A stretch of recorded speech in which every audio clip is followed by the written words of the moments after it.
إن الله وملائكته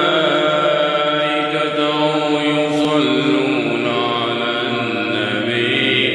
يا أيها الذين آمنوا صلوا عليه وسلموا تسليما إن الذين يؤذون الله ورسوله لعنهم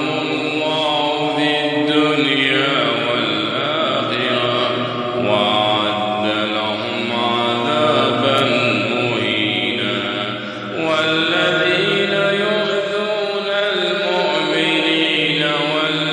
والمؤمنات بغير ما اكتسبوا فقد احتملوا بهتانا وإثما مبينا يا أيها النبي قل لأزواجك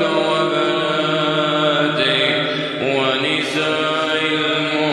المؤمنين يدنين عليهن من جلابيبهن ذلك أدنى أن يعرفن فلا يؤذين وكان الله غفورا رحيما لئن لم ينته المنافقون والذين في قلوبهم مرض والمرجفون في المدينة